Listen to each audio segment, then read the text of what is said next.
Come on, Optimus. Let's hop to it. Electrical storms can be a real danger when you're slogging through swamps, and not just because of the obvious. Something in the frisson of electricity in the air draws previously unseen creatures to the surface. Their behavior is strange and unknown. Something like a giant electric eel has surfaced here and is lifting a long antenna out of the water. It looks like it's trying to attract lightning. Maybe we should give it what it wants, Vase says, pulling on a pair of stun gloves and grinning sadistically. Go for it, buddy. The creature harmlessly absorbs the electricity from Vase's gloves. In fact, it seems to absorb it with a satisfied look on its wide, fish-like face. Then it shoots electricity back at you. Defend yourself. Combat challenge. 110! Ah. Okay. What are we doing? We could do like 4...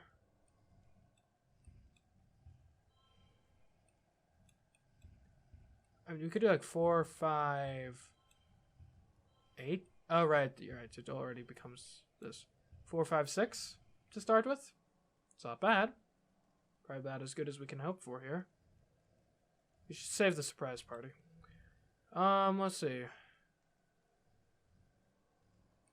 2, 3, 3, 4, 3, 2, 3, 4, 5. Okay. Give me high cards. Okay, these are some high cards. Wonderful. How are we going to handle this? Well, this is an 8. I don't know why this is wild. This is an 8. Now it's a 10. But it's like we can make this an 8, yeah? And this is a 4. Like it's a whole thing. And like, yeah.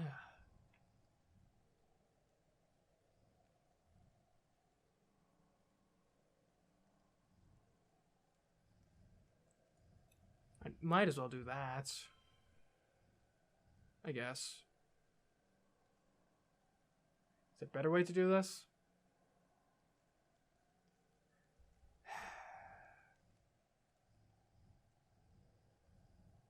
Not that I can see.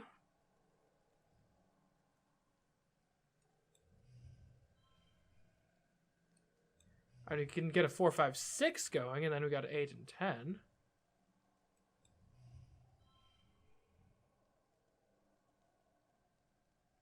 I think it's basically the same, though.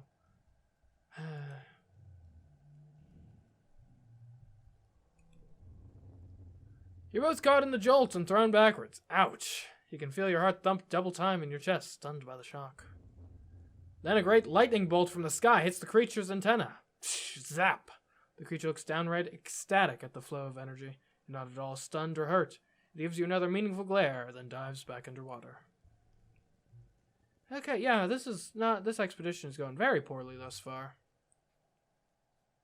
Unfortunately, I don't have like any of my usual like gear and equipment that I use to like modify the odds in my favor. So yeah, it's a whole thing really.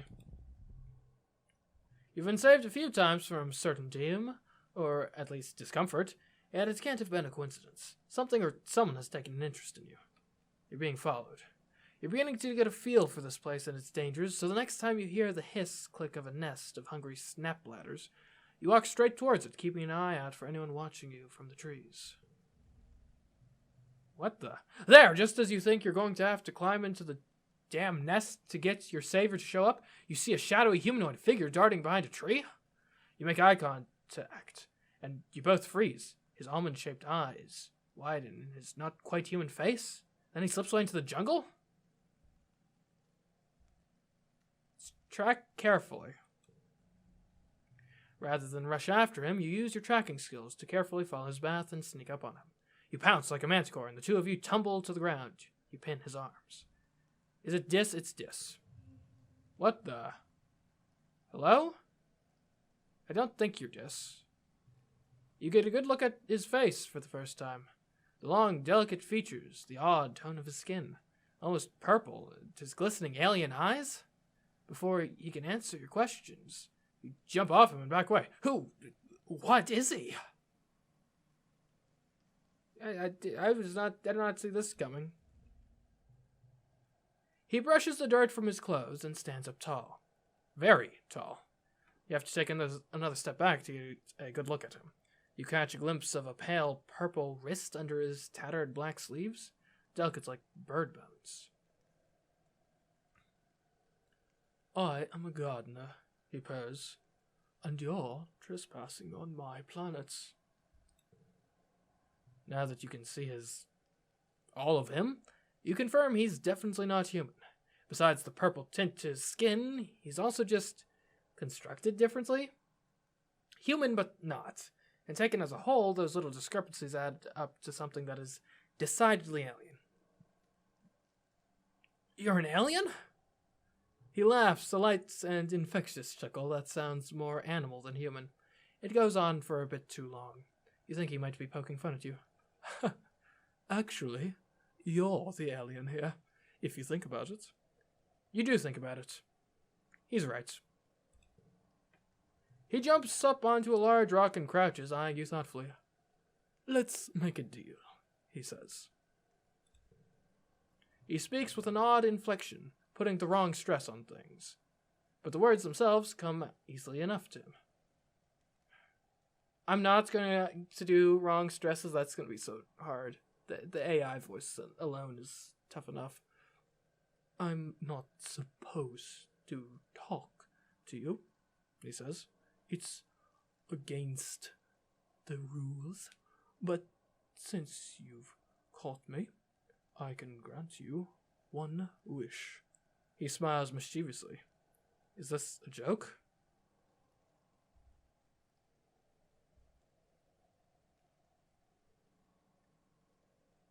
Yeah, these sorts of deals never work out well for the dealer. I just want to know more about you. What the heck are you?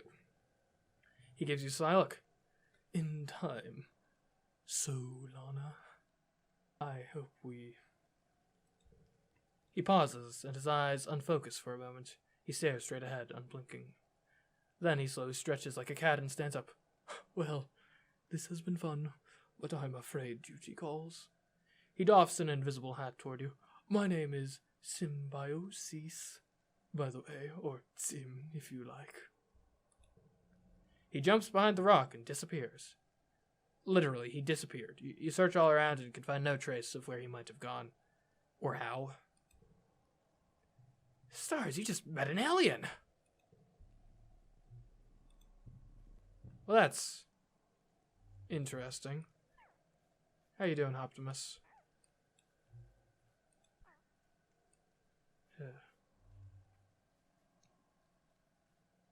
Well then, moving on.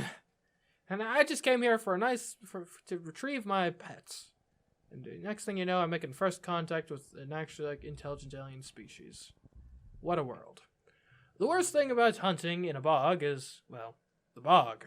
You're up to your knees in sticky, clinging mud, sucking at your boots when you try to move. You're stuck. You poke at it with a stick, then lose the stick. How deep does this go? Look, obviously this is going to be building a creative bridge. You find some branches that seem light enough and strap them together using tall grasses, making a kind of raft. You drop it onto the muck, where it sits without sinking. Then you make a second raft, walk to the end of the first, and drop it down. Then you pick up the first raft, walk to the end of the second, and drop it down. Continuing this way with your two rafts as you and Vase are able to cross without even getting wet. It takes forever, but it works. And you're too worn out and tired to continue, so you go home. Great. Alright. Well, that was quite the adventure. Late quiet. Okay. I could use more empathy. But for now, I could use to... Man, why am I still so bad at stuff? Gear. I'll be honest, I feel like this was messing us up more than it was helping.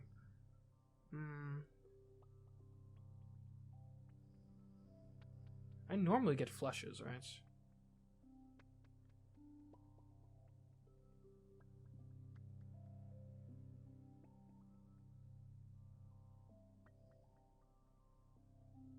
And this could be up to 6 bonuses. over the course. This could be up to 6 in bonuses over the course. I mean, this... I think the Vote of Honor is where it's at, honestly. Because, I mean, if we assume about half our cards are going to be yellow, then +1 to each of them, if we end up doing... how many? Like, say we do 2 on the first, 2... If we do 2 on each round on average, that's 6, but it could go much higher, right? That's not the maximum, that's the average, in all likelihood. You can feel your Hopeye starting to trust you more. They're still pretty skittish, and you don't want to see what those claws at the end of their feet can do, but they seem a lot more relaxed in your presence. You're petting it when it starts to chitter. Okay, let's actually pet this thing successfully. 103. A random card is locked in one slot. Great. Okay. Well then. How are we going to start this? This can become a 7. You do this.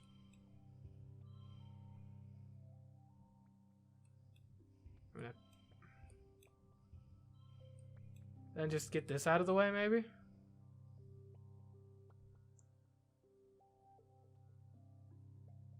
Sure. Oh, this is annoying. Because we're not going to have any good straights with the card locked in that position is the thing. But we can at least do like a 4, 5, 3, 4, 5, 6. Decent bonus.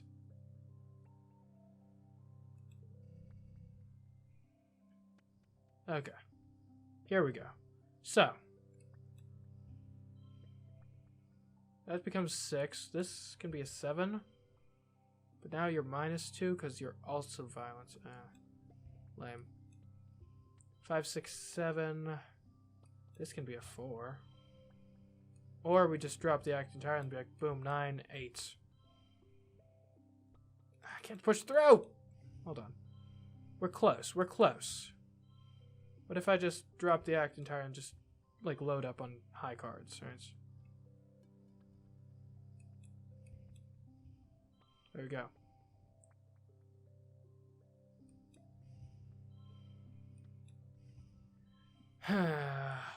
What if I do pair of 9s, pair of 8s? There we go!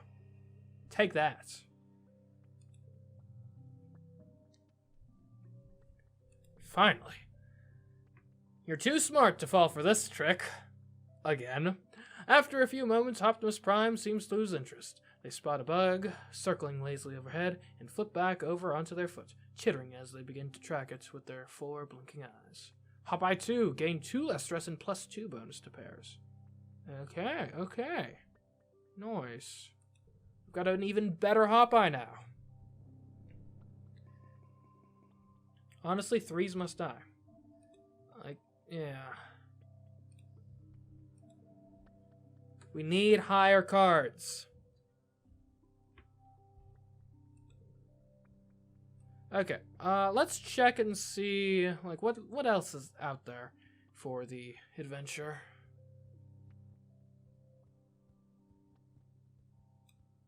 Like, how many more events are we looking at for the hunt in this? Well, I guess we're just going there.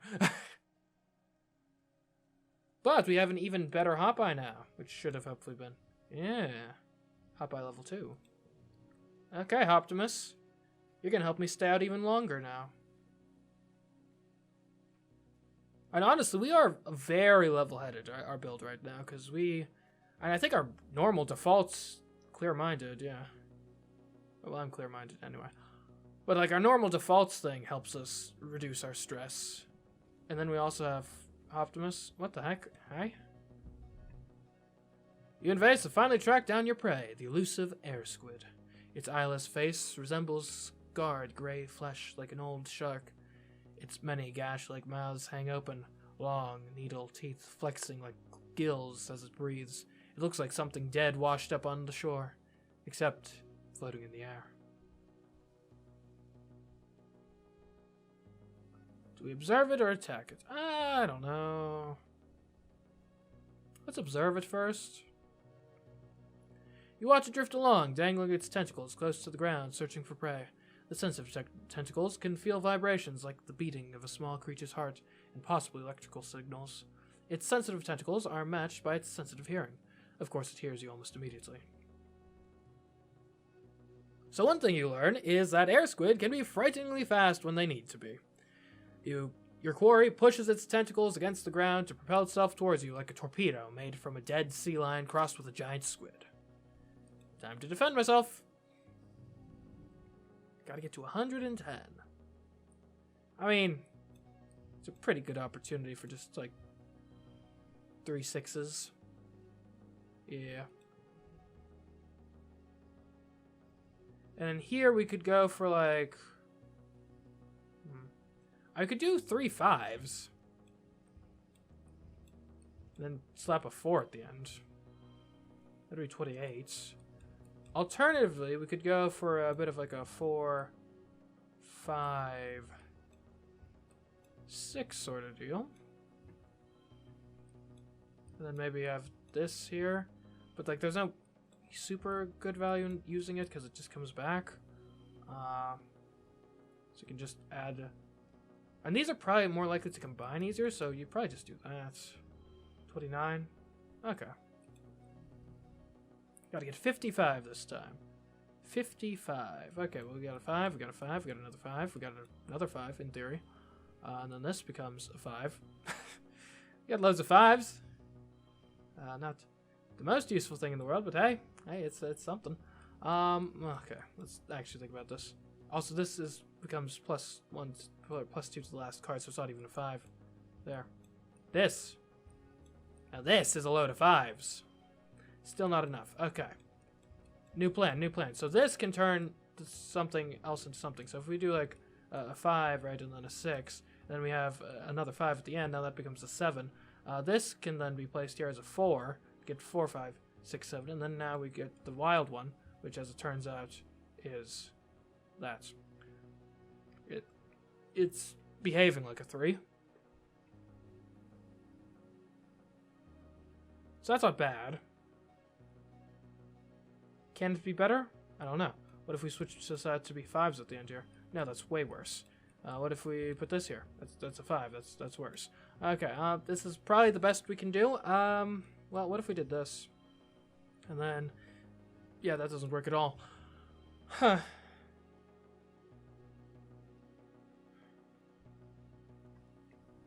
Push through for the 30 stress, I guess. Yeah. Gross. I could have gotten 2 more. I need to be more observant with this. You and Vase dispatch the air squid. Its corpse-like body deflates and falls to the ground, oozing gray flesh across the swamp floor. Shit, yeah! Vase exclaims and fires his rifle into the air in victory.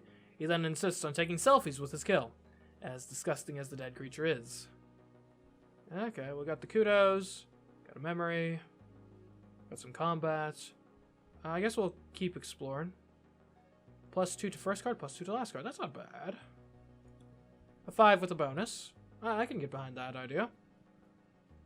Okay, now where is this weird person we saw? Now that's what I'm interested in. Also the Unisaur. I hope the Unisaur is out here somewhere. I want a pet Unisaur. Are you my pet Unisaur? Another Unisaur is following you in Vase. Like it's spying on you from under the great gloopy willows. Just like the one from before, the exact same weird behavior. Let's befriend it! It doesn't act like a wild animal at all, more like an algorithm. It's not interested in your food, your soft cooing, nothing you can offer. It's unnerving and strange. It continues to back off and keep a precise distance from you and Vase. When it sees you paying attention, it backs off further, then comes back to observe you. That's it, Vase says, shouldering his rifle. I've had enough of this. The presence of danger seems to unlock some new subroutine in the Unisaur's instinct. It charges you. I wanted to befriend it. Well, I don't see a reason to not do a set of... Well, that is actually a reason. We could do 5, right? And then we put a 3 here and a 3 here.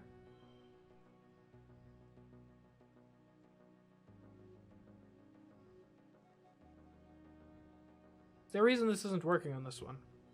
Does it have to be red for it to work? Huh. Yeah, maybe we just start off with our set of 6s. It's not bad. Okay.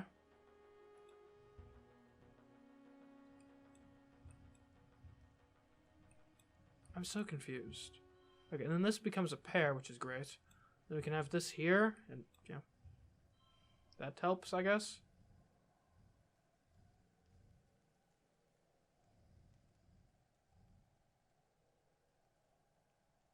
Sure. Alright, we gotta get 47 here. No problem. 47. You just gotta do like a 6, a 7, a couple 9s, get a 5 out there. And there you go. Oh, I could have used one of these for free. Oh well. It worked. It doesn't even defend itself. Bizarre, you and Vase kill it, and it dies just like any other perfectly ordinary Unisaur. Too bad their meat is toxic to humans. An hour later, you notice a muckwalker watching you from the water. It dives back underwater when you point it out to Vase, but a few minutes later, it's back again. I'm sick of being spied on, Vase exclaims. He stomps over to the swamp edge, splashing up mud and brackish water. Okay. You ever wonder and think, like, maybe I'm not... my build isn't optimized for exploring the wilderness. You and Vase are marching through a densely forested area. The droopy goop willows seem to be melting into one another, forming an impenetrable mass. You can barely see anything around you as you pick your way forward. You thought you saw movement out of the corner of your eye, but when you look, there's nothing there. You carry on down the only path through the sticky goop willows until it finally opens into a clearing. You breathe a sigh of relief. Things were getting pretty claustrophobic in there. Your moment of peace is interrupted by a growling, and then the manticores pounce. Manticores? Okay. 2 of them, eh? Well then, let's see, we could do like a... Card becomes a 4, that is so annoying. I guess we can turn you into a 4. And have a pair of 5s to go with it. Or we could make a flush, at least, like a 6 and a 3. Yeah. We'll go with the pair of 5s. Okay, well then. We can do like a bunch of 6s, and then a 4 right here. Okay. Well then, what are we gonna do? What indeed? I guess you definitely play the 9. I guess you can put a 4 there. And you could like a 5 and a 6 and another 5. Or you can at least make this your 5. I hate this card becomes a 4 nonsense.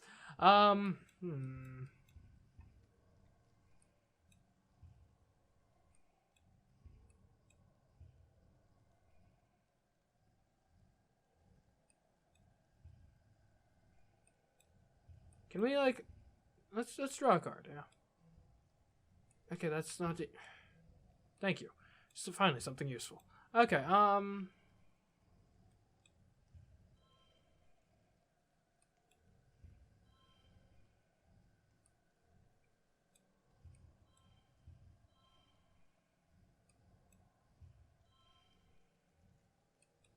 man, this still's not even close. Give me another card? That's not helpful. Sheesh. I gotta get to 60 here. And one of my cards becomes a 4 in like the most awful position possible. This is ridiculous.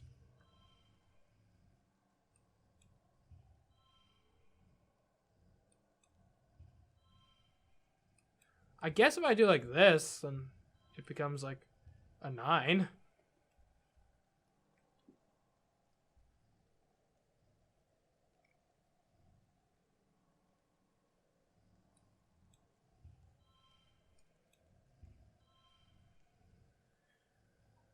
Yeah, this whole thing is a mess.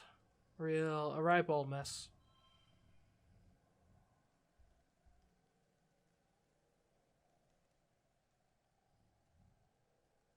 Not even close. Oh well. You're beaten senseless. You think one is going to rip your throat out, and then it suddenly lifts its head, sniffs the air, and bounds away. Vase takes credit for scaring it off, even as he calls in an emergency medical evac. Maybe it's not meant to be getting the Unisaur back. A sad thought, but a true one, I can't help but think. It's been pollen. Okay. How you doing, Hopeye? Optimus Prime. Well, physical skills are not a good idea to work on right now. I would like to get my reasoning up a bit. That would be good. Reasoning and empathy. Anything to help with either of those skills. It wouldn't be the worst thing in the world to get combat up to 33, but I don't think we have the time, really. Or toughness up at all. Engineering could be useful. Engineering and reasoning up? Yeah, let's go for that. Oh wait, is that what I think it is? Ooh. Medicinal roots. Don't mind if I do. How you doing, Tangents? Tang stares at the hole left in the wall by the explosion. I don't understand, she says softly. A slight breeze from the encroaching wilderness ruffles her hair. How could anyone do something like this to their own people? She clenches her fist. Their own flesh and blood. Indeed. Alright, what do we want to do? Probably, so tutoring a child, what does that do? That gets reasoning, empathy. Doesn't get, engineering up at all, so perhaps we'll study some engineering specifically. Engineering goes up so slowly! But I only need to do it twice, I think, to get to the next level, so this will be good. It's time for your end-of-term project. You partnered with Tang and Nami to come up with a project that uses everything you've learned about math, physics, computing, robotics, architecture, and astronomy. I know, Nami exclaims. We should go down to the Helio engine room and see if it makes us think of anything. I guess that could work. That's not a terrible idea, actually, Tang agrees slowly. We could do a comparison of the Helio's superior engine and talk about how Earth technology improved in the years between the stratospheric and the Helios leaving Earth. Nami nods excitedly and leads the way. No offense, but he also had, like, way better funding than you guys, Nami explains as you head down into the belly of the Helio. You know, like government funding, right? Like, not just dark web stuff, but actual, factual space travel budgets. People were so mad when you guys left. The world didn't believe the Shadow would even make it off planet, but when you did, everyone left behind got super competitive, so our technology's like so much better. You and Tang try not to roll your eyes as Nami chatters away. You split up to take a look at all the different components of the Helio engines, from the cooling system to the nanocell reactors, to the complicated banks of computers that all once housed the Helio's much less powerful onboard AI. The Helio might be newer, but nothing beats congruence. You're leaning in to take a look at some faded warning sign about pacemakers when you hear Nami yell. Oh no! Guys, I think I broke it! Help, I'm stuck! Let's help, come on. You and Tang rush over to where Nami is sprawled out in a tangle of cables, wrapped around them like a nest of snake bugs. Nami looks too terrified to move, and for good reason. Every time they do, more wires snap free of their connections and contribute to Nami's growing distress. The panel behind them beeps in warning. Help me, Nami pleads. I'm afraid to move. What if I turn off the life support or something? It's delicate, stressful work, but together you and Tang manage to pull Nami from the disaster. You look down on the jumbled, hopeless tangle with growing fear. You're going to have to rewire everything. And you hope you get it right. Let's fix it. Fixing that power array. Hard engineering task. Goal 115. Let's do this.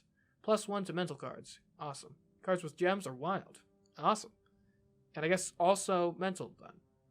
Sweet.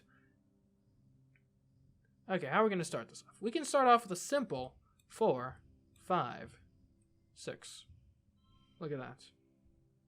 Boom. Okay, next. Now we got to start getting serious. Okay. A 10, you got to use the 10 at some point. I'm not sure if the time is right, though. What we might do is we might just do like a 6, and a 6, and a 6, and a 6. Now, this is way better used for, like, straights. Let's just get the Secret Fun Time Club out of here. +2, +2, and from gem cards. Oh, wait a minute. an 11, a 12? And how could I not? Yeah. Yeah, this is really good. Okay, just got to get 45 now. Just 45. Get a 9, the Vertumnus news report. You got an 8, a 7. That works wonderfully. A 6. And just throw another... Well, this would be... Bring us up to 61. Or we can throw another 8 on there for getting measured for 57. We'll go with the wild value.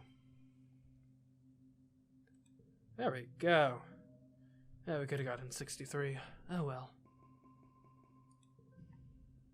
You all breathe a sigh of relief when all the cables are reconnected and everything stops beeping. I know we could do it, Nami says, looking relieved. And now we know how it all works. Double card to the right. Interesting. You work together on your final project, which is a full schematic of how the helio engines work. Nami contributes some intensely detailed drawings, and Tang makes sure everything is correct. You write up the comparison between the helio and the less complicated Strato. Awesome. Congruence looks over your work. Congratulations, you three. This is a wonderful work. You officially pass, but there's always more to learn and more to teach the others. By the way, she adds with a wink, good work repairing that power array as well. Don't worry, I won't tell. Alrighty. Victorious. We worked well in engineering. Yeah, and that got us to the next level of engineering. Extra card draw perk. Draw an extra card at the start of a challenge. New perk. Draw an extra card at the start of a challenge. Effects stack. Oh yeah. Alright, now I think next thing we're going to want to try to do is get the next level of reasoning. And then from there we might work some empathy. Toughness or combat would be useful to get up to, probably. Oh, hey, Tangent, what do you have to say? Tangent is about to duck back into engineering when you approach. She winces and shields her eyes from the sun. She looks at you miserably, and you notice that her right eye is glowing faintly. It's my new hollow eye implant, Tang says. Its ghostly glow snaps in and out of existence as she blinks. I seem to be experiencing some unpleasant side effects from it, similar to that of an ocular migraine, Tang confesses. Instance warned me that this level of visual information can be difficult for the human brain to comprehend at first. You agree to follow her into engineering to get out of the sun. It's similar to hollow palm, she explains, still holding her forehead and squinting, but with an infinitely large screen because it projects it directly into the oculus. It used to belong to Dr. Instance, but she passed it down to me to help with my work. Yeah. It does mildly concern me. Tangent is always... She's always been sort of straddling the line between... destructive disdain for the human condition, we'll say. And this kind of seems like it's a step in that direction. Granted, I mean, we got hollow palms already. But yeah, honestly, and if Instance was using it, then I'm sure it's fine technology, right? Yeah.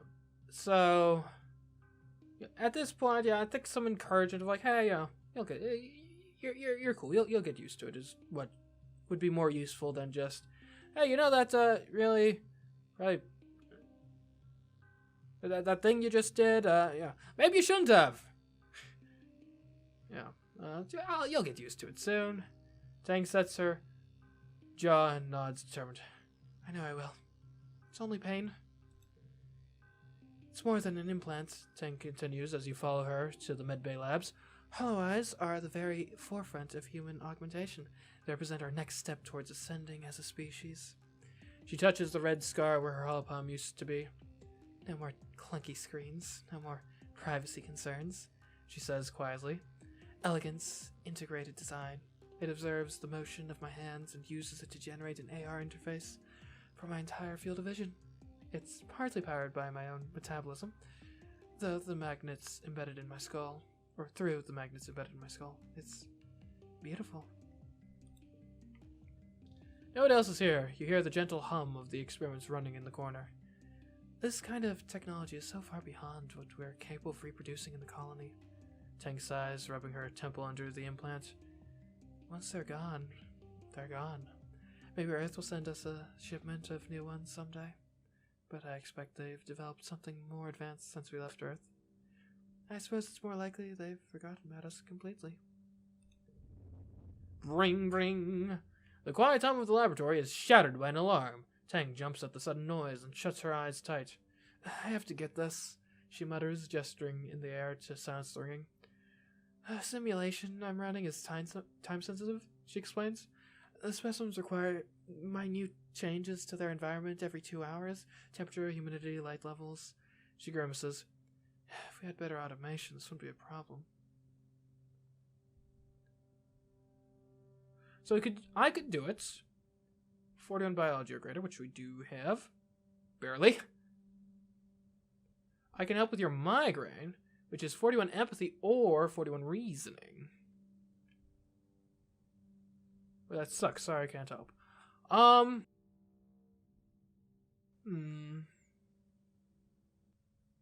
I mean, like, if we legitimately have the ability to help the migraines, that's probably a more long-term useful thing to do than help with the experiments here. Let's see if we can help out with those migraines. You are in medbay after all. You rummage around for a bottle of triptans and a cold towel. Tangent grudgingly swallows the migraine medicine and lays down on a medbed. That's a fun word. Medbed. With the towel over her eyes. You shake your head. This girl needs to take better care of herself. As you apply pressure to her temples, she slowly breathes in and out.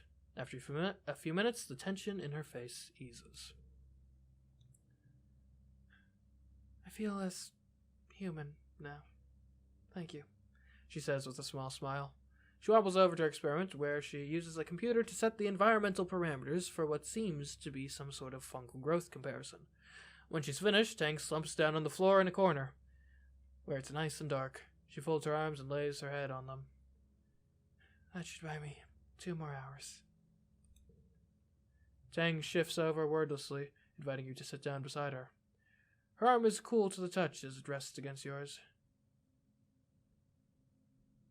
Tang turns to you. Thank you for your assistance. Okay, so we got Tang. Let me take care of you. Or it was nothing. And this is a tough nut to crack, because, obviously we've tried some more forward gestures with Tang in the past, to little avail.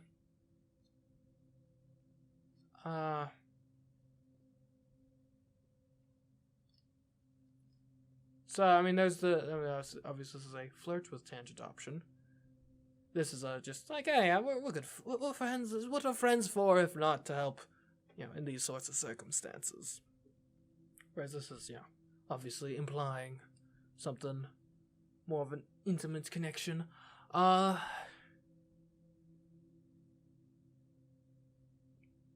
is our relationship score with Tangent? It's at 70.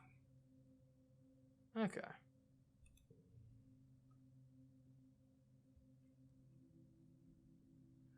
This is in response to her... And she's clearly very worn out and stressed at the moment, right? Apparently we made her feel less human, though in the Tang lexicon that's a good thing, because humans are weaker, whatever.